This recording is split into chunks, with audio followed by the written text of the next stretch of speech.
নমস্কার বন্ধুরা, আসুন আজ আমরা একটা সুন্দর গল্প শুনি। স্বপন, রং আর এক শিল্পীর অদম্য জেদের গল্প। এই গল্পটা অমৃতা নামের এক ছোট্ট মেয়ের, যার জন্ম উত্তর কলকাতার এক পুরনো পাড়ায়। প্রথম থেকেই ওর বাড়ির সবার ওকে নিয়ে অনেক আশা ছিল, কিন্তু তারা জানত না অমৃতার জীবনটা একদিন নানা রহে ভরে উঠবে। অমৃতার বাবা অরুণ বাবু ছিলেন প্রাইমারি স্কুলের টিচার, কাজের সাথে সাথে সংসারও সামলাতেন। আর ওর মা সুভাষিনী খুব ভালো রান্না করতেন। জীবনে অনেক কষ্ট থাকা সত্ত্বেও তিনি কখনো অমৃতার স্বপ্নকে দমিয়ে দেননি। অমৃতা যখন প্রথম জলরহের বাক্স চাইল, অরুণ বাবু নিজের জমানো টাকা দিয়ে সেটা কিনে দিলেন। মেয়ের চোখের ওই আনন্দ দেখে তার সব কষ্ট সার্থক মনে হয়েছিল। অমৃতা যত বড় হতে লাগল, আঁকার প্রতি ওর ভালোবাসা আরো বাড়ল। কলেজে পড়ার সময় ও একটা সান্ধ্যকালীন আর্ট ক্লাসে ভর্তি হল।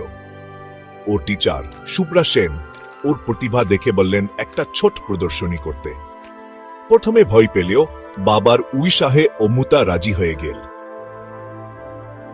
পাড়ার গ্যালারিতে ওর আঁকা পোর্ট্রেট আর প্রকৃতির ছবি দেখানো হলো।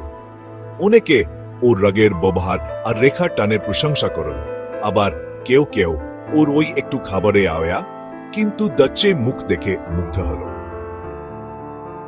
সেদিন অমৃতা বুঝতে পারল ওর রঙের জ্যাকেটটা অন্যদের মনেও সাড়া ফেলেছে। প্রদর্শনীর পর অমৃতার জীবনে একটা নতুন অধ্যায় শুরু হলো। ওর আলাপ হলো অর্ণর সাথে, এক তরুণ কবি, যার কবিতা জীবনকে অন্য চোখে দেখতে শেখাত। ওদের বন্ধুত্ব গভীর হলো, দুজনেই দুজনের কাছ থেকে প্রেরণা পেত। ওর গা বলল, তোমার চোখের আলোটা একদম অন্যরকম। বন্ধুত্বের উজ্জ্বল রং থাকা সত্ত্বেও অমৃতা একটা সমস্যায় পড়ল। একদিকে সংসারের দায়িত্ব আর বাড়ির লোকের আশা, অন্যদিকে ওর শিল্পী হওয়ার স্বপ্ন, দুটোতে সংঘাত লাগল। ওর মা ওর ভবিষ্যৎ নিয়ে চিন্তা করতেন, আর বাবা ওকে বাস্তবটা মনে করিয়ে দিতেন। এই শব্দ বিদার মধ্যেই অমৃতা একটা আঁকার প্রতিযোগিতায় নাম দিল। ইয়ার বিষয় ছিল আলোর রং। ও একটা মেয়ের ছবি আঁকল, ইয়ার চোখে আলো আর অন্ধকার দুটোই ছিল। ওর পরিশ্রম সার্থক হলো, ও প্রথম পুরস্কার পেল। বাবার সেই কথাটা ওর মনে বাঁচতে লাগল, নিজের স্বপ্নের জন্য লড়ো, দেখবে স্বপ্ন সত্যি হবে। অমৃতার সাফল্য যত বাড়ল, অর্ণর সাথে ওর বন্ধুত্ব তত গভীর হল। অর্ণ ওকে সবসময় সাহস জুগিয়েছে, এমনকি এখন অমৃতার শিল্প আর স্বপ্নর ভাগিদার হতে হয়েছে। তখনও ওরা বিয়ে করেনি, কিন্তু একে অপরের প্রেরণা আর ভরসা হয়ে থেকেছে। অমৃতার সফর ওকে প্যারিস নিয়ে গেল। সেখানে ও নতুন ধরনের শিল্প দেখল, আর এমন শিল্পীদের সাথে আলাপ হলো যারা ওর কাজের মধ্যে বাংলার আসল রূপ খুঁজে পেল। দেশে ফিরে ও একটা স্টুডিও খুলল। এখানে নতুন শিল্পীদের ও রং আর জীবনের আসল মানে শেখাত।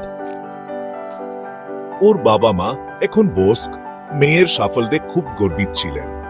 ওদের ছোট বাড়িটা অমৃতার আঁকা উজ্জ্বল ছবিতে ভরে থাকত, যেন ওদের সবার জীবনের গল্পটায় সেখানে ফুটে উঠত। অমৃতা জানত জীবনটা একটা বিশাল ক্যানভাস, এখানে আলো আর ছায়ার খেলা চলতেই থাকে। ওর তুলি কখনো থামবে না, কারণ ও চলে গেলেও ওর গল্প বেঁচে থাকবে নতুন শিল্পীদের হাতে। তাহলে এই হলো অমৃতা আর ওর রঙিন জীবনের গল্প, যা আমাদের শেখায় জীবনের সব রঙকে আপন করে নিতে। নিজেদের স্বপ্নগুলোকে বাঁচিয়ে রাখুন আর আপনাদের ভেতরের রঙগুলোকে ফুটে উঠতে দিন। দেখার জন্যে ধন্যবাদ, আর মনে রাখবেন, আপনার জীবন আপনারই ক্যানভাস, সেটাকে মনের জোর আর সাহস দিয়ে রাঙিয়ে দিয়ে তুলুন।